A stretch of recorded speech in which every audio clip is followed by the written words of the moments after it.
and welcome to this week's episode of the AGT podcast. With me, your host Anthony. Joining me this week is Jordan. Hello. And Callum. Yo, yo, yo. Jordan this week had to get on the podcast after my slander of Skyrim, and he wants to defend it at some point. But before we get into that absolute debate, thought we'd discuss just what these guys have been up to this week. So, Callum, what have you been up to this week? Well, this week, Steam, well, I don't know about this week. Steam had a Lego sale over some weekend, so I've been playing a bunch of Lego games for the first time, because I haven't played a Lego game since, like, the complete Star Wars The Complete Saga. So I've just been playing through a bunch of the new ones, because I never touched any of the new ones, because they have voice acting in them, and I'm not the biggest fan of the voice acting.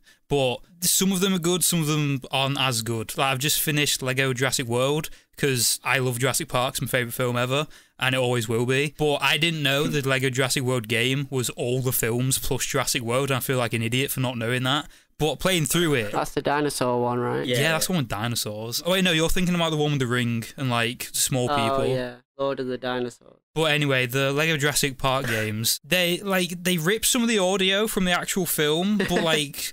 They don't, like, balance it properly. So, like, I'm still, like, iffy about voice acting in Lego games. I think I'm always going to prefer just, like, the silent characters rather than just the voice acting, because it's just not the same. It hits different. It just doesn't hit the same. The Clone Wars did that when they ripped audio from the actual films, you know, the last season. And I was like, that's really Samuel L. Jackson. And then about half a second later, I was like, but that's not. You could just clearly tell it wasn't. Oh, I'm going to talk to you about Lego games because I love them so much. But before we do, Jordan, what have you been up to this week? Well, I've been playing a lot of Stellaris in the lead up to the new DLC and the new update. Oh, it's just, I love playing that game. How easy is it to get into? It is by far, in my opinion, the easiest Paradox game to get into. That's what I want to hear. I can agree with that, because I do own the game, and when I first tried to play it, I turned on all the tutorials to try and just figure out what to do. And the game does a good job of explaining what to do, but I just got, like, killed by space pirates after, like, 2 hours, and I couldn't beat them, so I just turned it off and never turned it on again. Are we going to have a session? What I like about the Stellaris tutorial is that they kind of do it, like, in-universe, because obviously they do it with, like, the AI, what's the word? Like the AI tutorial, like it's like a tutorial robot basically. Right. Yeah. And obviously, and it fits the universe really, really well. And I love games that do that, because obviously I don't like games that it's just like text. Oh, yeah, it's like on the fly as well. Like you learn as you 100%. play, and you play as you learn. Some games try and do that though, where you'll get onto and it starts off well. You're like, okay, this is simple, and then you'll accidentally click on the wrong menu once, and then you are bombarded with that. Like, I'm thinking of Football Manager, to be honest. Football Manager's tutorial is way too much, and Civ is somewhat the same, where it's like, if you're not using the advisors or you don't have tutorials turned off, it's just text. Like, your screen is all text and arrows, and I lose I'm just a Civ master, and I've never turned the tutorial on, so I don't know how that feels like. I don't turn tutorial on. I launch it sometimes in the wrong DirectX, and they come back on. That's not my fault. Well, it is, but also, I don't turn them on. Loaded in DirectX Touch or something. Yeah, it might have been. I never used it. They've actually got rid of that launcher. You can't do it anymore. You can launch the legacy version. I had to do it on Catherine's laptop, but I think I prefer that one. Oh, yeah, it's way better. Now, before we lose it, what is your... Obviously, you've just played a bunch of Lego games. What is your favourite Lego game, and what's your least favourite that you've played? So, favourite of the ones I've played and least favourite of the ones I've played? Well, I don't want your favourite of the ones you've not played, do I? Well, the favourite of the one I played is probably Lego Jurassic World, because I love Jurassic Park, and it's the only one that I've actually finished. My least... I played all of them for about an hour-ish to, like, gauge, like, which ones I want to keep playing. My least favourite of the bunch is probably Lego Marvel Heroes 2. Yeah. Because, I don't know, it's weird, because, like, there is a Lego Marvel Avengers game, but this game isn't the Avengers game. It's Lego Marvel Heroes 2, but the game is, like, focused around the Avengers, and it's like, well, I didn't buy the Avengers one. I just want to play as, like, the Guardians and, like, fly about, and, like, why are you talking about the Avengers? It's like Marvel Ultimate Alliance, though, isn't it? Yeah. It's like, in the sense that that's not an Avengers game, but it very clearly is just, like, you know, it's kind of centered around your all Avengers. Yeah. I'm going off the old one here because I didn't play the newer ones. But yeah, I think I got that for Catherine. I mentioned Catherine more when I talk about my own experience with these games now, because I don't play the Lego games anymore after Lego Star Wars. They don't keep my attention long enough. And I don't really like collectathons, so I'm just like... A few of them are they're quite I don't want to throw shade on like Warner Bros, but a few of them are kind of lazy because like there's lots of like glitches and bugs, and like I don't know if it's a PC thing because these are all on PC because Steam. But no, is it Talkback Thames or someone who do it? Whatever. TT Studios. They get a lot of disrespect with them newer Lego games. With I bought Lego Worlds for the PlayStation 4. Oh yeah, and I can't believe it. A Lego game lags. Like it lags terribly. It's just not what you'd expect from like a Lego game. But like Jurassic World, some of the audio's ripped, some of it's recorded in studio, and it's not like balanced properly. So someone's really loud, and like if it's ripped from the films, then it's got all the background noise and like static from the original film. It's like, can someone not get rid of this? No, I think that's it is funny, but it's like. But they do, sometimes they have it where it's like there'll be someone talking in a lab, there's echo because they're in a lab, but they're in the middle of a forest and there's like echo, and it's like, well, you're clearly not in the middle of the lab, so what you say? Why is this happening? Just like the audio editing for this podcast. Ooh. Sorry, Katie, that was unfair. That is very unfair. What's your favourite Lego game, Jordan? Oh, my personal favourite has to be. Oh god, it's really hard. It is the Star Wars. Now, is that Lego Star Wars or Complete Saga? Lego Star Wars, the Clone Wars 3. That one, Lego Star Wars 3. No, it's not. But obviously, I had the original one. I used to play it with my sister, the Lego Saga, and that was amazing. It was amazing. Is it really? Is the third one really your favourite one? Well, that's because I watched the Clone Wars series, like from episode 1 to the very end. Yeah. And I was watching it at the time when I got the game, and it was just kind of like I'm playing through these battles. And that's quite cool. I just like some of the mechanics they introduced, like obviously like the Battle of Geonosis and stuff like that, and and the various kind of big battles that you had during the series, you'd be able to take part in, and influence certain actions, and it was just really interesting. But my worst one, the Battle of Geonosis, is great. But my worst one has to be Lego Worlds. It was terrible. It was terrible. It wasn't fun at all. I thought, okay, a free roam Lego game that's split screen where you do little missions, or you can make your own Lego world. That sounds amazing, and it just wasn't amazing. You see, like sometimes, like in the Lego games, it's been a while since I played one, to be honest. But obviously, they have like those secret worlds and like secret rooms, and they have like a sandbox world, and you've got to get like a million studs. And like to me, when I first saw Lego Worlds, the first time I saw Lego Worlds, to me that was like. It's just a blown up sandbox, and that's interesting. Yeah. And I was expecting maybe like proper destructible environments, and he just didn't come across like that. And he was just overall just a poor game. And you are right, a Lego game lags. It was poor.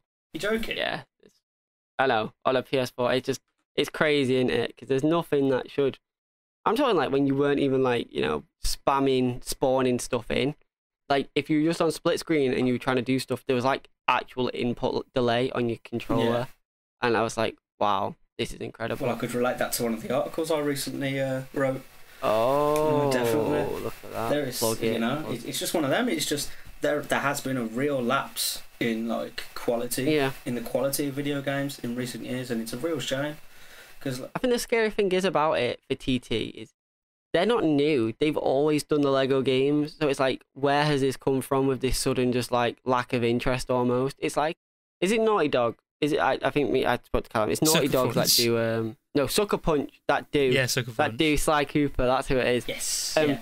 And when they get done with a series, instead of wearing it out, they're done with a series and they move on and they try and keep because they clearly don't want to get bored of doing stuff, And I think that really does happen for game developers when they hit success. Like you think of Crash Bandicoot. Imagine making Crash Bandicoot 1, it becoming as big as it is, and then being told you're gonna have to make another one of these. I'd be like, really? Really, another as good as it was. I have to do this again for about 2 years. I think I'd lose interest in that. Crash Bandicoot's an interesting one though, because obviously, at a time like that, back when it came out, a furry, like an animal character like that. Furry. I didn't mean to say furry, but we said furry.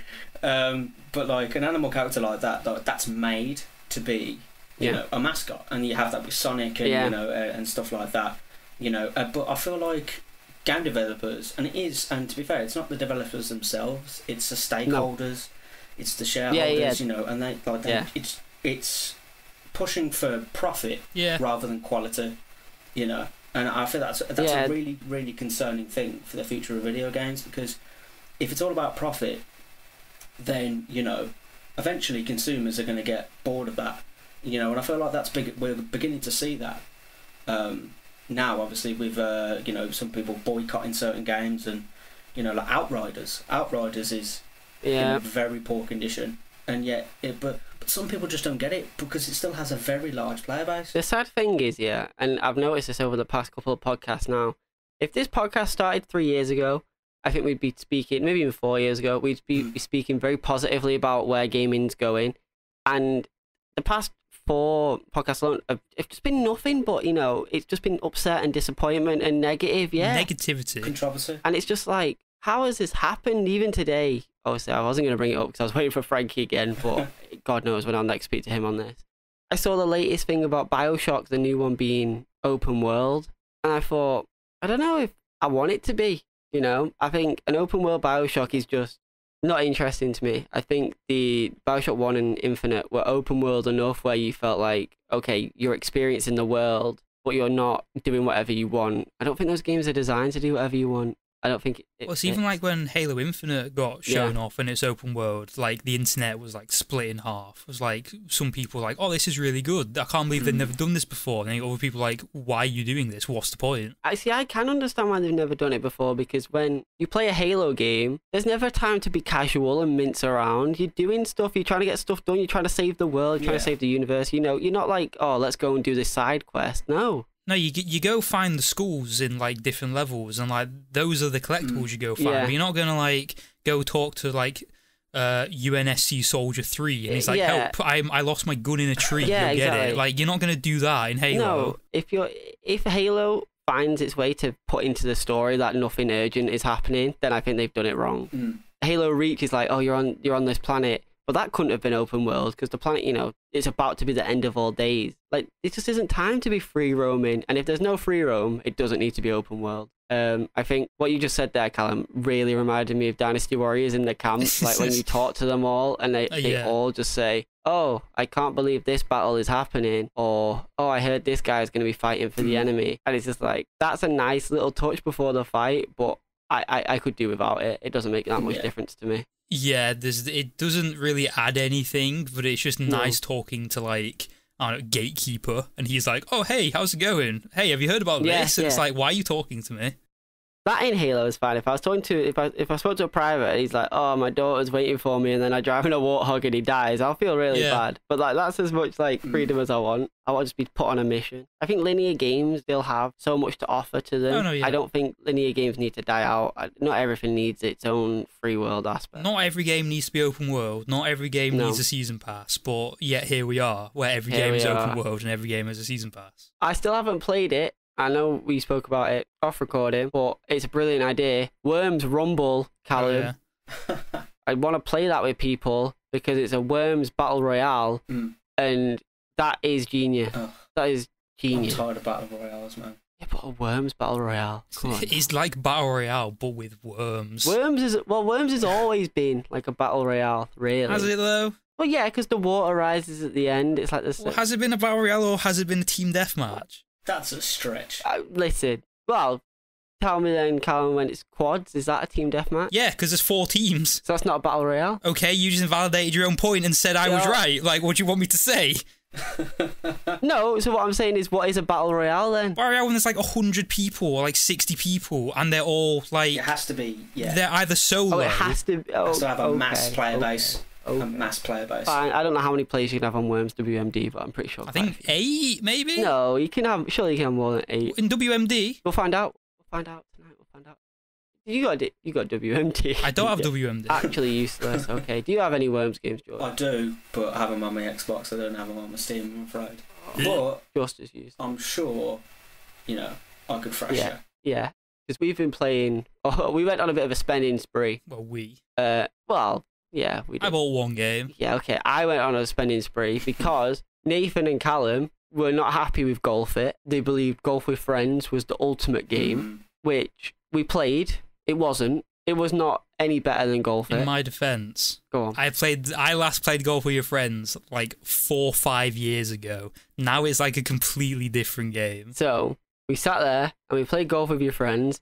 and I was told, okay, this is worth double the price or whatever of Golf It. It's not double the price. It is, of course it is. No, it's not. Steam's $5.99. Golf with your friends on Steam's £10.79 or something. Okay, so it's less than double, just less. Yes, it's less than double. double. Right, okay, whatever. Numbers wise, you take away the decimals, it's not. Oh wow. Right, well, so how did it like properly compare to Golf It? Because obviously we played Golf It. It didn't. No, it wasn't a viable difference. I would not advise, if you've got Golf It, do not buy Golf with your friends. Annoyingly, You've sold me. But we were playing and we were joking about it. But I think genuinely, I don't think there was enough viable difference. Honestly, no. We were playing, and it wasn't more polished. The glitches, the skybox errors and stuff were still, if anything, worse. Like Callum went bank shot off a wall, and he said he just went through the wall. And I think in a mini golf, that's pretty bad. Stroked out and still won. I suppose, but like when it comes to glitches in games, like, you know, did you laugh? I laughed. We did. When that happened, did you laugh? I laughed at the start, but then when I realised I was stuck and couldn't get out, then I was like, right, it's not funny anymore. Can I get out, please? Yeah, I think if you're playing a mini golf game and you don't even have the barriers for your course set right, you're asking for it to be worse than Golf It. I was taking my last shot and the hole was right in front of me. And then all of a sudden, the skybox became the ground, so I couldn't see the hole. So I had to just guess where it was, and I missed. And I was like, well, that's just annoying. And you said, and Callum said that he played this 4 or 5 years ago. It came out, Golf with Your Friends came out before Golf It. It came out in 2016, 17? I'm going to say 17. Yeah. And then I got it then, and it's gone through a lot of updates, and I never checked in with the game. But playing it again now, like the menus don't look good. The ball customization is just like lazy. The levels are exactly the same, and there's a few more courses than what I played. But it feels like someone just like got a gigantic like tub of like olive oil and just dumped it over every course, because your ball just slides like frictionless over the grass, and it makes no sense. Well, yeah, I didn't own Golf with Your Friends, but I'd obviously seen people play it when it first came out, and it looked better UI wise when you're playing. Like, so like in Golf you use the club to smack the ball, obviously. Whereas in Golf with Your Friends, you don't do that. Okay? So in Golf with Your Friends, you just do a power bar, but the power bar looks like infinitely worse than I remember it, like how it used to look. The power bar was better, like when the game first came out. Yeah. And now they made it look worse. I don't get it. It just seems weird that they were like, honestly, as much as it's funny to say that Golf It was the better choice, I do think if you already own Golf It, there's no point getting Golf with Your Friends. Yeah. And then from that absolute disappointment, we moved on to spending money on Worms. Garfield Kart obviously was one. Uno was an absolute blast. And then Project Winter, which is the most exciting of all the games, I think. I think Project Winter looks like it could be, as a group of us, it's 8 players. That is an exciting game that I think we should all play and sit down one day. The best way to describe Project Winter is like Among Us but snow. Do you reckon? Like, if I had to do something but something, I think... It's the same basic premise. It's got more detail to it than Among Us does. Obviously, because Among Us just looks like a flash game, and you can play it on your phone, so you know. But Project Winter is essentially the same game, but there's a lot more depth to it. Yeah. Having different traitor roles, I think, adds a lot of depth to it. It just looks exciting. The proximity chat and the walkie-talkies look like a really interesting premise in terms of if you both have the same colour walkie-talkie, you can talk to one another across the map, whereas nobody else can hear you. When it comes to Among Us, I mean, really, you know, with this, I'm sure it's not. I'm sure it has like the same kind of base functions and mechanics. So, like, you know, in my opinion, Among Us is quite a bare bones game. Yeah. So, like, I think really any improvement upon that formula could really work. I personally wouldn't touch Among Us, you know, after the first. I think there's pros and cons to both, isn't there? Because, like you said, it's very basic and very much like very simple to get, but it's very accessible because of that. So it means that everyone can play, especially during lockdown. Anyone can play. You hop on with your family in a Zoom call or whatever. You know, it's like that's the pro of it. That they don't want to overcomplicate. 'Cause it's like, look, you just hop in. Somebody's a liar. It's a bit like, you know, Cluedo or old games that maybe even old. Like my parents could play Among Us, whereas Project Winter, I don't think they'd ever get their head around. Even well, we were playing, and to be fair, we were trying to figure it out while I was sat in a call with Callum and Nathan, both lying to me. Don't know what you're talking about what their role was. So it was impossible to figure out because I was like, okay, let's just hop in the 3 of us, figure out what each thing can do. And the first thing they did was both lie to me about what their role was because they were both traitors while I was innocent. So at the end of it all, I was like, well, I've learned nothing because I thought I was working with one innocent and one traitor, and I just wasn't. just wasn't. Nathan started trying to kill me. I was like, okay, he's the traitor. And then at the end of it, Callum was the traitor as well. I was like, I've been with you all game, and you haven't been telling me what you could have done. Absolutely useless. Very unhelpful. If I told you what I could do, you'd know I was the traitor. It's the point of the game. That's also true. No, we were learning the game. Obviously, I wasn't going to kill you. I was trying to learn, like, Famous last words. I was trying to learn what was going on. I was trying to learn what was... Oh, yeah, that's true. But these are sorts of games that you can definitely make enemies on. I think golf it, sitting at the hole and just smacking everyone away is one of my favourite things to do. I think it's so funny. When we were playing, it's literally all we did. It was just, at the end of the game when everyone else has already putted and in the hole, it's just me and you just smacking each other. Well, we played with... last night we played with Patricia, and to be honest, I don't know why it was, because it wasn't a ping or anything that was outrageous. But she was just lagging. Like, every shot she did, it took about 4 times for it to get where it needed to be. And then once, because I was just... I think she laughed at I missed a shot or something. So I waited, and then she finally got right in front of the hole. I just absolutely smacked her off the course right back to the beginning. From then, I think she'll never forgive me. I think the rest of the holes was just like... Everyone was very wary of me. And then Nathan started taking it out on me. As per... Uno...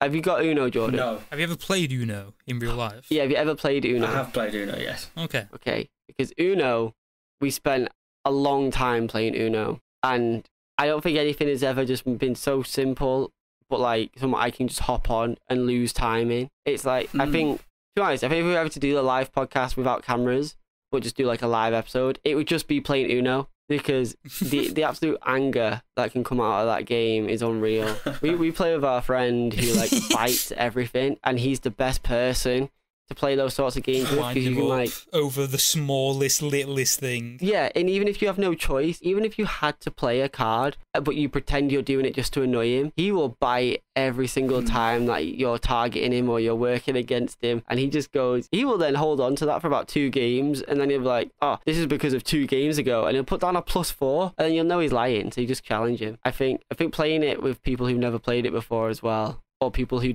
pretend they have a master plan, is always fun. Uno Pro Strats videos incoming to the YouTube, I'm telling you. I think just anybody, when they pretend to know like about anything that's happening in an Uno it's always game, funny. Because like, this person's on Uno, don't play a red, they have a red. Okay, play a blue. They play like a blue 4 and they win. Yeah. And then you all just shout at the person who said don't play a red.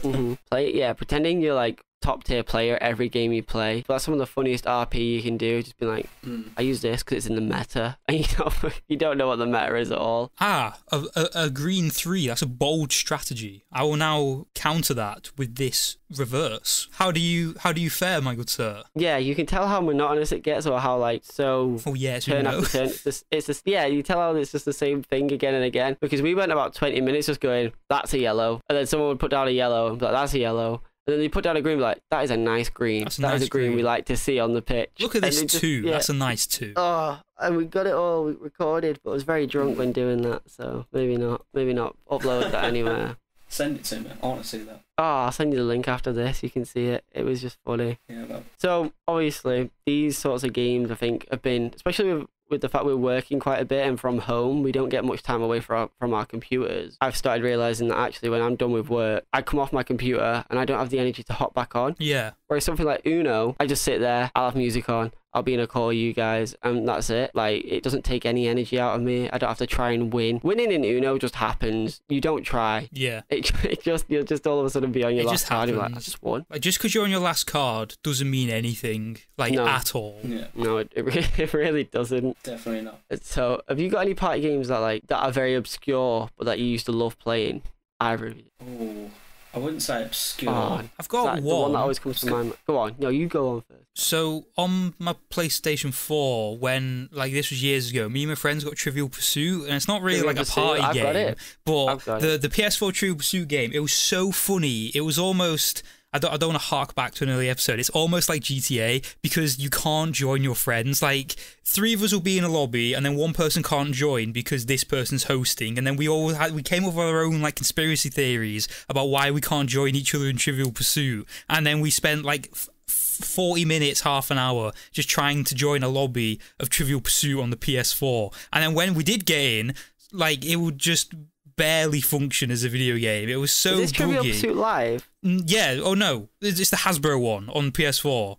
I can't remember which exact version it was, but it's like at the time it was the only one on PS4. Yeah. And whenever we did get into a game, we had a blast because we always just like there was different game modes you could have and different like types of questions the game could throw at you. So we always just made fun of each other for like getting it wrong or like for picking like even picking the right answer. She's like, oh, how do you know that, you nerd? Go outside. Like so I've only played that one. I've played it, but I've only played it local 4 players because I have it, so we should actually try and get in a session of that at some point. But because of the different question round where only one person can guess the correct answer. Yeah. And it's like a race almost, and that is the most frustrating one because like you all quickly speed to the right answer, and whoever clicks X on it first gets it. I believe that game mode is called Grab Bag Blitz, and I know that because me and my friends used to just that game mode. Ooh, that tore us apart because all your cursors are on the screen at the same time, and it'll be like flags with red, blue, and white in the flag, and there'll be like 50 countries on the screen, and then you all just go for like UK or France, and then when all those are gone, you're like, right, what has these colours in the flag? So that is Grab Bag Blitz. I was thinking, I forgot about that one existing like that. There's also the one that it's the exact same premise, but Grab Bag Blitz, you take it in turns. If you remember, where you like each pick, and it's the next person to pick, and they have fewer options to pick from. Oh no, that one, yeah. Because I know that one. I think there's a Blitz version of everything in True Pursuit, but I remember that one as well. It's like there's 4 answers, and you got to pick the right one. Yeah, and then technically all 4 of them are right, but which one is closest to the most so correct. It's like it'll be like, what year did I don't know, the Battle of Hastings happen? And then you have to pick the closest one or the right answer. Yeah, so obviously 1066. So obviously 1066 will be there, but then there might be an 1166, a 1366, and then whoever guessed 1066, the others have to go pick the second closest, the third closest, the fourth closest, and whoever gets the furthest away gets the least points. Or like size of planets that or is something the like most, because sometimes it's more strategic to go for the second answer because you know everyone's going to rush for the obvious one. If it's like an obvious one, like what's like Harry Potter book release dates, you know everyone's going to go for Philosopher's Stone. Yeah. So you're just like, right, I'm going to go Prisoner of Azkaban, shoot it down the middle. Yeah, exactly. I really enjoyed that. I played that local, and like you say, the abusing when they get a question, even if they've guessed, you're like, wow, look at this guy over here, this Poindexter. Or it's like if they're overconfident and they get it wrong, it's just like you don't stop laughing at them because like all the egg is on their face. Yeah, because you have to pick a category that you're like a proficient in. Yeah. And it's like, this guy knows history over here and he doesn't. I think my obscure party game that I grew up on and I still really like was Shrek Super Party. Oh yeah. That game's top tier. Oh wow. I played it. I played it at uni a lot. And that was like Mario Party, obviously. Yeah. But with this weird like bug trading mechanic where you can like, you match like poker hands with these bugs, and if you get a good hand at the end of it, you get more points. You had to have the most points at the end of so many rounds or so. It is weird. It's so funny though. It's a really, really weird game, but like it's got such potential for like laughing. Yeah, laughing at party games have that really good, I guess, fallback on that they can be so bad that they're good. Like I think of like the Pac-Man one, Pac-Man House Party or something. That's a bad game. That is a bad game, but like. Yeah. They're funny. If you can all laugh together, then it's done what it was meant to. WarioWare on the GameCube was a great one. Anything WarioWare is like stressful because it's so in your face. I had it on the Wii, I'm pretty sure. So did I, yeah. You've got to be good and you've got to be quick. And sometimes though, it's not just. Sometimes you'll know for a fact you've done it right, and yet it still won't give it to you. No. And you just get mad at the game. You're like, how dare you? I did that. Do you have a party game that you loved, Jordan? Oh, there's a couple. Personally, if we go like classic board games and stuff like that, it's just Monopoly. I love Monopoly. It's too long. It is quite long. It's long, yeah, but like you just get so invested in it. It's like so much going on, and then it's like if you go for more like a standard like video game, it has to be Mario Party. Mario Party is the perfect like friendship / relationship destroyer. / controller destroyer. Yeah. For such a cute game and such a light-hearted game, loads of colours, it can just break you, and it is brilliant. But more the classical ones, personally. Yeah, like these ones are more nonsense. Mario Party 4 was always my preferred one. God, I need to figure out which one's which because they tried for a little bit to make you all travel together at the same time, and that is the most ridiculous idea in a party game ever. You're all traveling around the board at the same time. It's like, what's the point? Mario Party 4 is a good one. Yeah. I feel like in the newer ones, they try to like shrink the maps way too much. Yeah, because there's lots of like... ones had a bit more to it, and the newest one is like 4 tiles. It's so it just so like short. makes you do laps like over and over again, don't it? I mean, you could do that in the older Mario parties, but this one you have to go around the board like 50 times. Yeah, it's a lot easier to almost like, I don't know, it's like you do like 3 goes and you're back at the beginning, whereas a lap around the board felt like it lasted a long time and like there was more chance for you to get screwed over. Yeah. And that's definitely the fun part of Mario Party, you know, doing the random, the roulette of where you could just transfer, you could swap stars with someone and you literally had no input whatsoever. You'd be like, okay. Because in Mario Party, you can like screw over your friends like in the mini game. You could screw them over like by landing on a tile on the board, and then you've got like on the board items you can use as well, like chain chomps or like mega mushrooms or something, like squish them and like steal their stars, or like just anything like this. Like everything about that game is designed to make the people playing it hate each other. Yeah. And it is frustrating as well with the new one, because me and my girlfriend have it and we've played it. And to be fair, I enjoyed it for the first couple of games that we played, but you know, it's just started to get a little bit more tired now, because there's not too many maps, and you know, and there's not too much depth to the games. Plus, stars are too easy to get as well. Yeah. Being, you know, reducing the cost, I think it went down from 20 to 10 that it is now. You know, they did a little bit where there was no big stars for a good few games, where it was just mini stars that you collected, and I was like, okay, mini stars are all going to add up to 1 big star, and they just didn't. It's so strange. The best thing though, I think, is when you've won the whole game, and then at the very end, you get these bonus stars for absolutely no reason. It's like most mini games lost. It's like, how has someone just been awarded for something like that? No space is travelled. Yeah, exactly. Stuff like that where you could be the best player and you end up losing because the game just decides he's not winning today. I think is so needed in party games. It just keeps those who are bad at games enjoying it. And I think not a lot of party games, especially PC ones, you have to know how to use PC. I think that's why Jackbox is so good, because you don't need a controller or anything. 100%. Yeah. Speedrunners is a good one. Speedrunners is really fun, but you really need to be able to use a controller to be able to play Speedrunners. You can play with keyboard, but obviously it's preferred to have a controller. Yeah, Speedrunners is one I don't hear. Nothing really gets done to it because it's such a premise that like they've kind of just not burnt themselves out, but they've done as much as they really can. Yeah. You play the map, you go, okay, this is what I expect. You play another map, you go, yeah, that's what I expect. There's nothing they can really do to make you go, oh, I got to play Speedrunners again. Yeah. Obviously, we spoke about Fall Guys at one point, Callum, where that was a fun idea for a bit. It was fun to watch Fall Guys. I think that was a good thing about it. It was just like watching Total Wipeout, because it was a game that stressed me out controls-wise. Like, people grabbing ledges when I couldn't annoyed me. Yeah. I never really got to hang of that. That's the thing that turns me off about that game, because I would have loved to give it a go. I've seen loads of footage about it, and it just seems like you'd have, you know, such a great laugh with it. But mechanically, and I just don't feel like I'd be able to play it on my own. I would have to play it with other people. Yeah. That's exactly the same. And sometimes that's a limiting factor for a game. Yeah, because massively. if you have to play it with other people, not you know, people aren't going to be available all the time. Yeah, you know? And not everyone's a streamer with an audience. Yeah, exactly. Like, that's exactly the same how I felt about it, because with Fall Guys, just playing it by yourself it's just not fun. People argue against it, but it's just not. But when you're playing with friends, even if you like if you're playing with friends, you can work together or you can work against each other. But then, like, if you do work against each other, then and like they go out in round 1, then you just back out because you don't want them spectating for like 20 minutes, because that's boring. So you just always have to just, like, make sure each other get through, and then you're just trying to find each other, and it's just better playing it with friends than just by yourself, Fall Guys. I wish, I don't know if it's in the game, I haven't launched it since. Even Fall Guys, just having a private party thing would just make it better. And even if it was just like, okay, you're not out, you just get the least points for that round because you finished last. I feel like that would instantly make me on it more, and I'd play it with people. Yeah. Definitely. They could have like a proper separate game mode and just make like some just smaller, more condensed maps. Because doing those races is, I think, to me, they're always the best bits, rather than putting the eggs in the goal and stuff, and then having it so like, and then you just do the races, and then whoever comes last gets 0 points. Say there's only 4 of you, third gets 2 points, you know, and do it that way.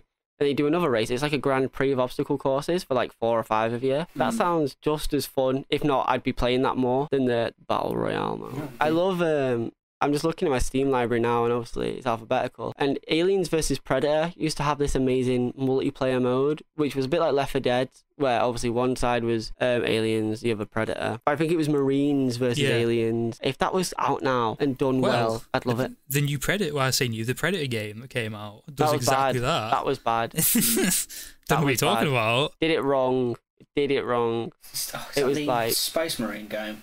Isn't it? Yeah. No, that was that Aliens Colonial Marines. Yeah. That is a great co-op game to play. Because it's bad. That's a great co-op game. It's not actually as awful as people say it is, but with a friend in co-op, it's so fun to play. People hated that game more because I think they knew it was a PS2 game. Yeah. That was the thing, it was a PS2 game that they just kind of high-res or something. Did you ever hear about the people or the guy, I can't remember, who fixed the entire game by adding a full stop? Yeah, he fixed the coding of it by adding the full stop. Yeah, so if you don't know, get to know. Audience and Jordan, they're in the game's like INI files or the game's code or whatever. Basically, the whole game's a buggy mess and like is not fun to play most of the time. But some guy figured out, or girl, I don't know, figured out that they just missed a full stop in the code, so they put it in and then it fixed like the entire game. And like ever since then, people are like, well, why has nobody figured this out before? That was all it took to fix this game. Needed a proofreader. Yeah, exactly. I've said it before. I'll say it again. I've read it in articles. I said it earlier. There is something seriously wrong with the modern gaming industry. Why does this happen? If all it is just one full stop, it's can essentially fix the game. That is funny though. Come on. One full stop too many. Hit the character limit.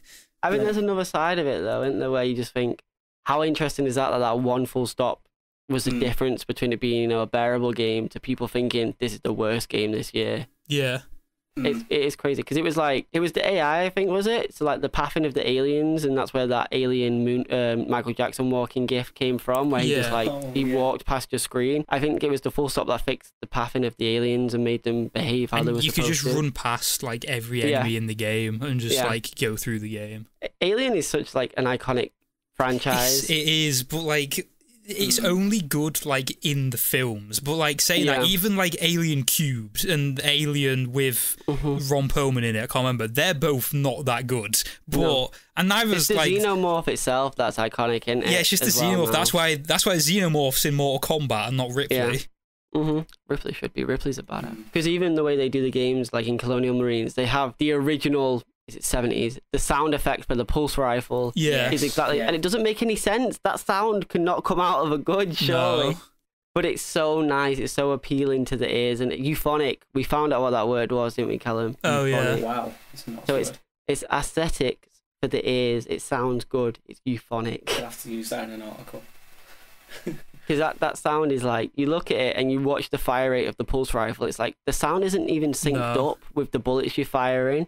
But it doesn't matter. It does not matter. We discussed it. I know we didn't. But when Frankie and Ben brought up how what is the most important thing to a game, and it's achieving what you're supposed to achieve, isn't it? So if you want your game to remind you of bloody 70s, 80s movies, having out of sync dialogue, doing what Ghost of Tsushima did with, what was his name? What's Kurosawa. The name, Callum? What mode is it? Yeah, with that mode being in it, so like it dubs over almost and it makes a black and white filter on it. It just seems all of a sudden like you're watching an old film. It's an homage to like films like that, and it does it perfectly. I'd never play that mode fully, but I loved that it was in there. Yeah, you get a bit like, kind of like when you watch those films, did you think, well, yeah, because like I finished Ghost of Tsushima and then I watched Seven Samurai from 1956 or whatever it is, the 3.5 hour long film, and then I played the Kurosawa mode for like, because I knew I was going to play it for an hour and get bored, and that's like almost exactly what happened.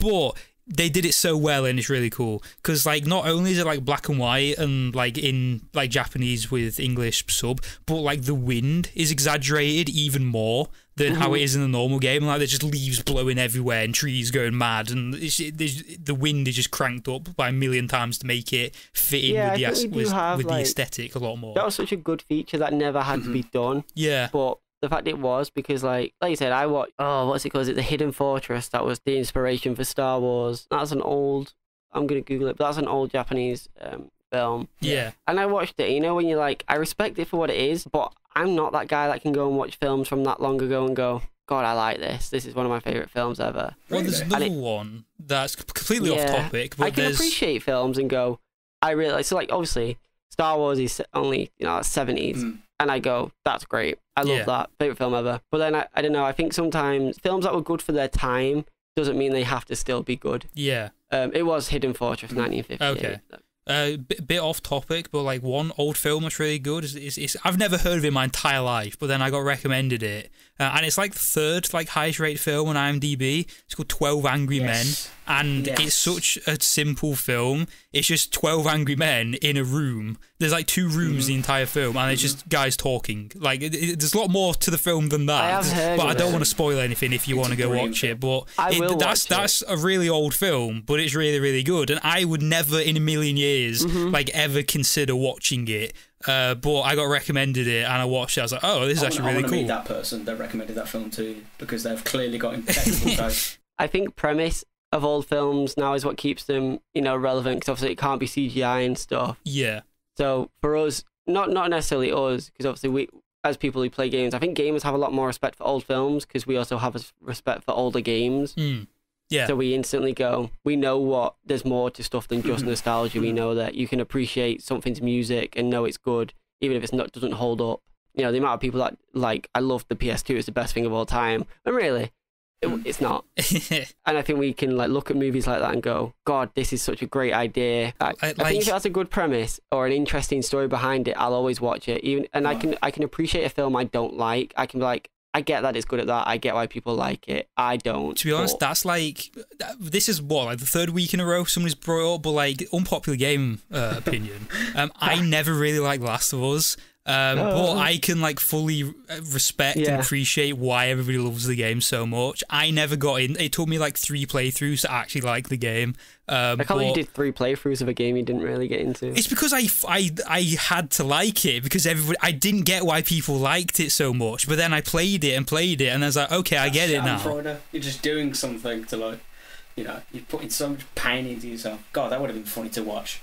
Just kind of like, I don't get it. I was just banging my head against the wall until like Last of Us sunk in, and like I got it. I don't think it ever really sunk in with me. I thought, this is a good game. I was like, this is a good PS3 game. And then, to be fair, I'm glad you mentioned it, because I thought it was alright. I thought it was like I didn't think gameplay wise it was anything revolutionary. No, it's a story. I thought like, I didn't think it was as not plot twisty, but it went where I thought it was gonna go, with her and stuff. I thought, oh yeah, okay. Duh. One bit I never got was, the giraffe scene. Everybody loves the giraffe, but like, I don't get it. I laughed when I first saw it, because like, I just didn't get it. So I played that with Catherine, luckily, and getting her reaction to games, because she's so new to gaming in general, is always so interesting to me. And we sat there, and I've always, that giraffe scene goes all over social media every now and again. It comes back, it's like, who remembers this? Yeah. And I'm like, that's not the scene. That's not the scene I think of when I think of, wow, look at the world, like how it is. I always think there's other scenes in The Last of Us that I can capture that moment so much better. But then I sat there with Catherine, and her response was, there's giraffes in America. I was like, yeah, that's mental. Like, that is crazy to think about from our perspective as opposed to theirs. But then I was like, yeah, I can see why it's famous and why some people are hooked onto it. But I just thought there was other scenes that didn't get the appreciation it deserved for the same reason. Do you see that The Last of Us is getting remastered for PS5? Well, yeah. Last of Us is turning into GTA 5 now with all the remasters it's getting. I don't know what the point is, because like, wasn't Tom Hardy meant to be in the film at one point? And like, I don't know what's happening with the film. Isn't it? Didn't like HBO buy it or something? Wasn't there going to be a TV series or something? Probably. That makes just as much sense. Yeah, but I trust it. When it comes to HBO, they tend to have a good track record of producing good products. So I feel like I trust that. I would trust them. A company the thing that is, I don't with trust, Last of Us... Go on.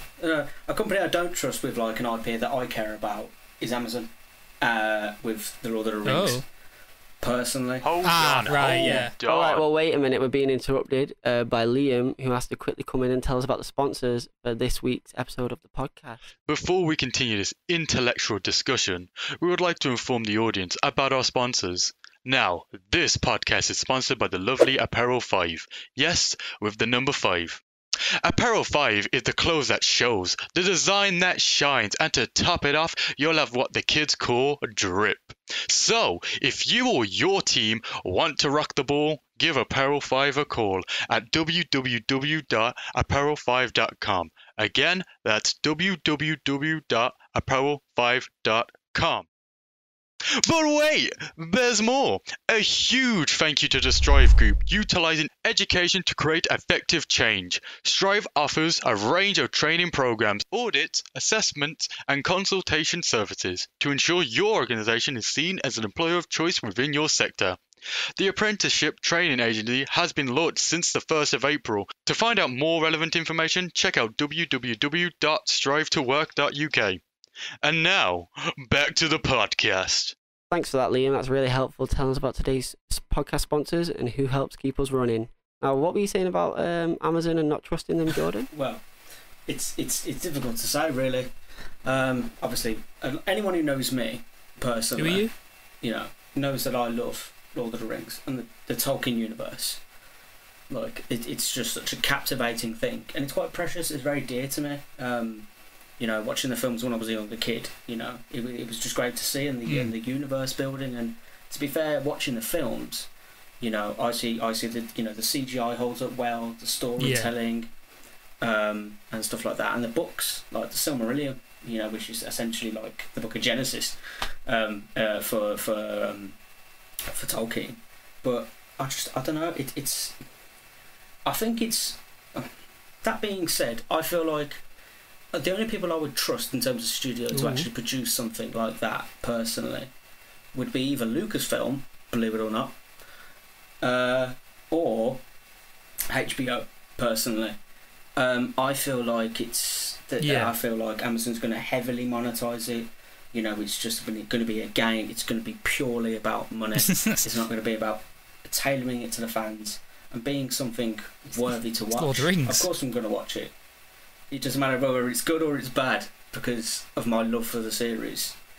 But at the end of the day, I just don't see it being, something that's, going to be groundbreaking. Yeah, you have no say in this. A showstopper. Because it's like, have you ever played what is it? Shadow of War? The second Shadow of Mordor. Jordan? I have no say in this because because they just make up lore in Shadow of War, don't they? Yes. Like they just make things up and like because I've never played it. I played Shadow of Mordor. Shadow of Mordor's great. I've never played Shadow of War, but I know a lot of people hate Shadow of War because it just makes stuff up. I've never played it, but they've told me like things that just make no sense. I'm like, yeah, that sounds dumb. Why did they do that? It's always to help. They do it to obviously, to fit in the game. And obviously I'm going to bring it to one I know about, but obviously Star Wars is quite well known for doing that originally, and that's what leads to a lot of canon issues. But I think for games, if a game or the company is able to at least admit that they've done it, I don't think it matters because like you can the only person who has the real final say on anything Lord of the Rings, whether you like it as a fan or not, isn't you. And you can just choose to accept what you want, but your truth isn't the truth for the world or for future stuff, but it can be your truth to you. Star Wars is the exact same. And I think you're right about HBO being trustworthy for Lord of the Rings and why you trust them because, well, Amazon have done all right with The Boys, but then The Boys, season 2, people were a bit, Netflix tried it with The Witcher, couldn't get past episode 1. I think at least HBO and whatever the people say about Game of Thrones ending or even the final 2 seasons, I think with source material and working alongside people who get it, HBO are interested in doing something right at least. Because from the get-go, they were like, we're not just going to do the books because we know we couldn't do that justice. Obviously, they went off towards the end when they had nothing to work with. But at least Lord of the Rings, they have a finished, almost collective that they know where events go and where they end, depending on what time period they set it in. I don't know. I think I've heard that as well. I believe it's probably might be, but it's going to be in the Second Age. Yeah, which will be interesting because in terms of media, obviously other than the books, it's never really been explored. And it's an interesting period of time in the Tolkien universe because you'd love that as well as a creator, wouldn't you? You'd love to be able to go, okay, there's not been too much said about this. I can kind of have some leeway. Yeah, that's probably like freedom. why they're setting it there if they are, because like if not much has been written about it, they can like, right, we can do this and get away with it because it's not set in stone. Without upsetting people. Yeah. I mean, I want to go back to Still Shadow Fall. It will, yeah. Because Yeah. Do it, you own. Yeah. you do you. But now, like with them, I feel like with a video game, obviously, especially if it has like source material, I feel like a video game has a greater creative license than most other forms of media. And I feel like that's predominantly because of the audience of gamers. You know, I feel like gamers tend to be more creative people than compared to people that watch, you know, TV more casually and films more casually. And I feel like TV and movies get put up on a, you know, on a pedestal, and obviously for that reason get treated, you know, with a more fine-tooth comb, if that makes sense. And I think that's because predominantly they are, you know, older industries.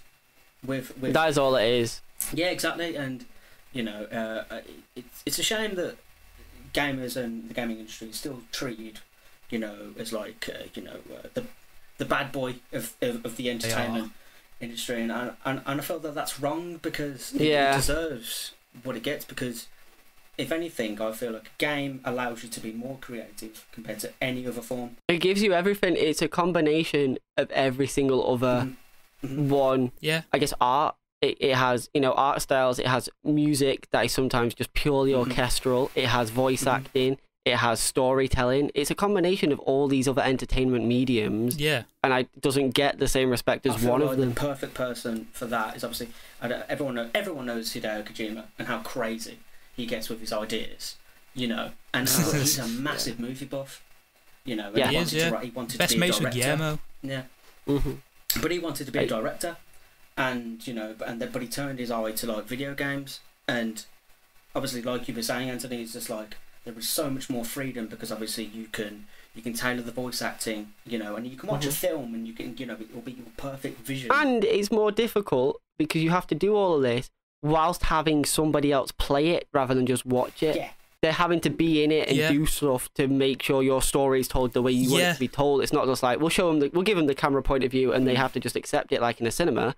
If this person doesn't like the controls, they don't continue with it. You've got to put in so much more that makes a player like, oh my god, this is great. It's an important thing. Yeah, because with video games, like same with, like, you can get invested in like a TV show or a film, or on like, you know, fully just like commit into it. But with video games, like, you take control of the character, and like depending on the video game, like if it's The Last of Us, then like you are Joel and like walking around protecting Ellie, and you got like dodge the clickers and whatever. But then if it's another game where you can be a bit more expressive, or like create your own story in the game, then like that's just as like powerful and meaningful as like any TV show or film out there. Like video games are a perfectly acceptable form of not just media but art as well, because there's so many video games out there, like big studios, little studios, like story driven, not story driven, like that just do everything. Like Ori and the Blind Forest, amazing art style.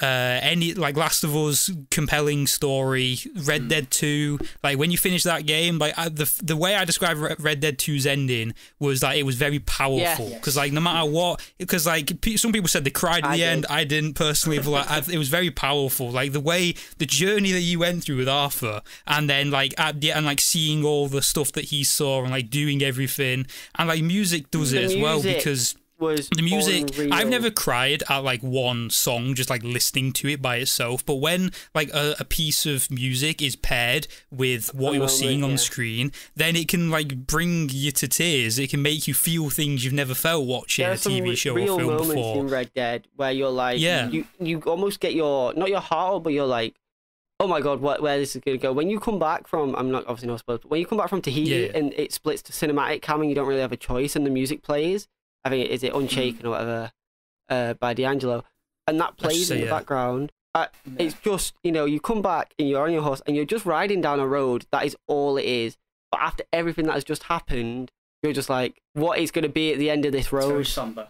And that's the whole game. And I think there's points in the epilogue where I'm like, I almost didn't want the epilogue. the music is so special in that game as well, because it's straight out of like a 40s, 50s, 60s spaghetti western. You know, you half expect to see like a proper tumbleweed come through, and the slide guitar kicks in. I've seen tumbleweed in real life. You know, can you believe that? That's unbelievable. I know it's a crazy thing. Listen, because this is how I knew I didn't like the place I lived at uni. I was walking home from a football game in obviously the small ass town that I lived for uni, and tumbleweed literally crossed my path, and I was like, I need to get out of here. Yeah. Like, how does that happen in real life? How is tumbleweed a thing? Mexican standoff. There was a town called Tumbleweed. I know. I was expecting to hear. Yeah. I was scared. I started running home thinking about getting shot up. Sorry, go back to Red Dead. I couldn't believe I'd seen tumbleweed in real life. You've stolen the train of thought. Oh, yeah, I've killed it. I've completely derailed it. I'm so sorry. I just thought, okay, yeah, I've seen tumbleweed. This is something I can relate to my real life. These are the first people I can tell about my tumbleweed story. It's a big deal to me, okay? I went home and I phoned my mom. I was like, did you touch it? It was tumbling. The clue's in the name. It was tumbling and weeding. I couldn't touch it. What, like 50 miles an hour? Go pick it up. You don't touch tumbleweed. Whenever there's a standoff, they don't turn around and just give it a kick. They leave it. They let it brush in the wind. I mean, if you're walking home from a football game, you don't kick a tumbleweed. Like, were you playing football? I would have gone through it. It's not like a ball that you can kick. It was amazing. I didn't think tumbleweed was real. I thought it was like a myth. Just a ball made out of connects. Like, honestly, just rolls. I'm so connects. There's a thing. Connects. Oh my god, that's enough. That's a whole other day. Connects. I've got a trunk of that like in my wardrobe behind me. I love it. But because we were talking about video games being an art form, and I wanted to tumbleweed. Wow, you can see how that happens, right? It's just an obvious transition. Oh yeah, it's only logical. I think Red Dead is like, we speak about Red Dead a lot as well, but when you want to put out, look at how a game can be all of these things, whether it's graphics, details, people playing it. Red Dead's a great example, because all you have to do is go on how much people loved Arthur and go on YouTube and see like the trailers of just Arthur, talking in his conversations about him not being a good man. And the character, the moral greyness of Red Dead 2 is also a great one for when you're playing it. You're like, I'm not a good dude. Yeah. Like, even when I'm playing as good as possible, I'm still, robbing banks. I'm a bad person, but I'm such a likable dude. It doesn't matter. It's like, even if you go on the other end of the scale, because Red Dead 2 obviously is like, like I said this before, flawless masterpiece. Like, it's like perfect in every way. If you go on the other end of the scale, look at like Super Metroid. Yeah. Like, that game, you play the game, and then the gameplay is like smooth and good, and like the game just like plays how it's meant to be played. And then at the end of the game, you find out Samus is a girl, and it's like, whoa, that came out of left field. Where did that come from? Yeah. And like at the time, it was groundbreaking. It's like, whoa, I never saw that coming ever. And it's just like, even like a little thing like that, but because you've played as that character for like the entire length of the game, then you get hit with this like curveball at the end. You're like, whoa, I never saw that coming. Like, stories can be told in any way, like through video games. When we look at stories now and we play games and we go, they did this, but it wasn't needed, it was unnecessary, and it's almost a negative. Whereas now it's like that Samus thing, that final cutscene wasn't needed, and they put it in, and it's such an iconic moment now of like what it meant and what it stands for and what it represents, of how video games have kind of been somewhat of a forefront of just showing look, like, inclusion. And it wasn't needed. It was a 2D, it's a 2D platformer. Samus is Metroidvania. Yeah, you never needed to see who was under the helmet. Even today, they could have Master Chiefed it and never had anyone shown. So having it be, not just a woman, but now such a bigger head in video games, it's crazy what video games can do and what they can stand for. Just because they're just art in all regards. In every way, shape, and form, video games are an art form. Now, someone's going to clip this and show like Goat Simulator, but even that's still an art form. Do you know how many thousands of millions of people have been entertained by Goat Simulator? Even if it was someone like PewDiePie playing it back in the day. That is so many people who were like, someone made this. Someone had to make Goat Simulator for those people to enjoy it. Yeah. And it's a great example, because you'd think it's just stupid, but no one had done it before that. It's just a goat that licks things. But it's a concept that wasn't explored, and it doesn't matter what it is. Most things can be made to be art. The important things about video games is that, like, the fact that the player has a complete control over a character, brings a completely new level of immersion. that you just do not see in any form of art form. But it's and it's one of them of sometimes it'll be an RPG where you're given complete control. Sometimes they want to tell the story so you don't have conversation choices. Sometimes it's like, you know, we play Total War where you're not doing that. You're doing maybe the behind the scenes and you're controlling hundreds of people.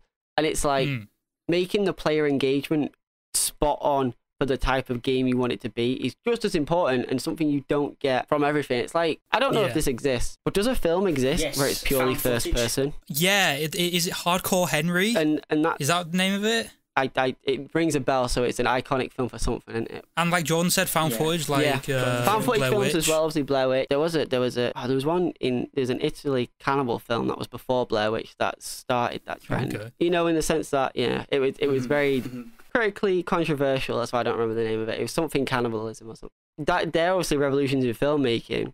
When you look at, you know, video games, most of them, quite a lot of them are first person, experiencing the events around you via the eyes of someone. And I'm not a big fan of this. The Tomb Raider games, like the more modern ones, they have it where, and I don't know, it's not intentional. I think they just think they're doing something clever. You notice stuff being done wrong. So like, you're playing as Lara, right? You'll be in the rain and the storm, and it's like, oh, look at this dynamic weather, it's all incredible. But then rain gets on your camera when you're controlling.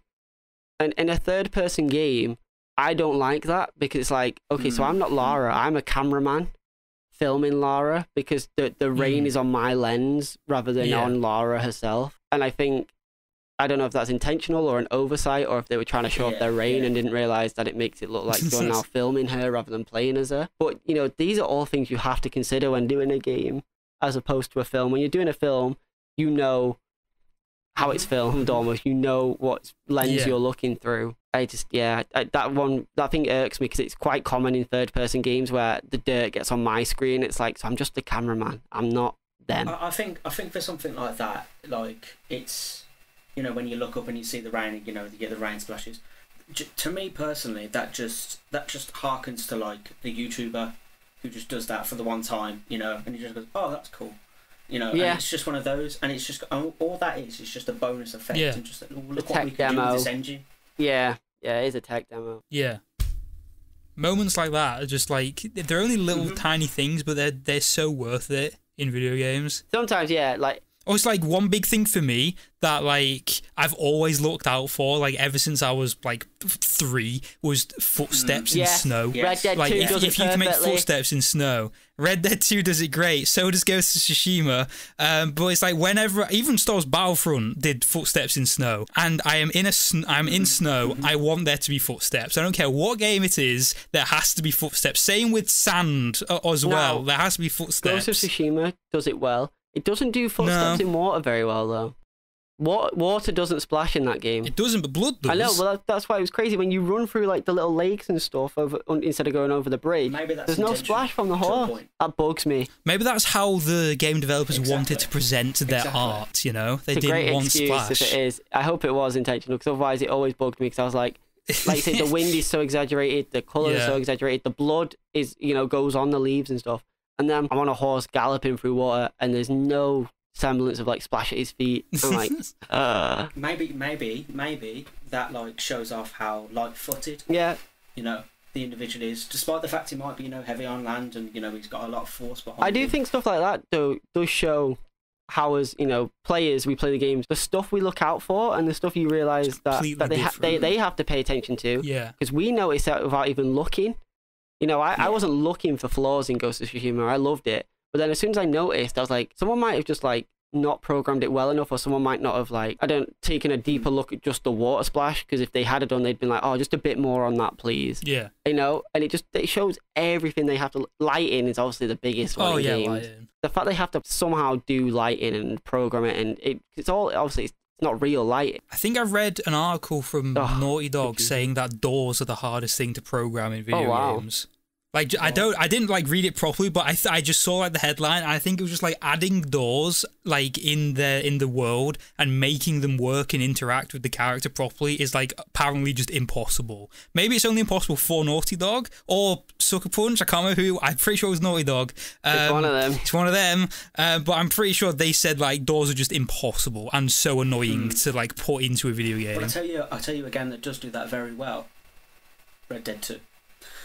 when you go through houses. When you go through houses, and you know, when you open drawers and you open cupboards, and you know, you pick up a physical item that he puts in his bag, you know, that to me, you know, that's pretty bloody cool. Like, you know. Yeah, when you play it and you think, like, when you open a door in Red Dead and almost like your screen. See, this is again a camera effect, but that's how it would affect Arthur's eyes when your camera adjusts to the lighting. You're like, wow. The fact that they've done that, to the fact that that's how your eyes would work when you go from a dark cabin to, like, you know, right in the middle of the sun.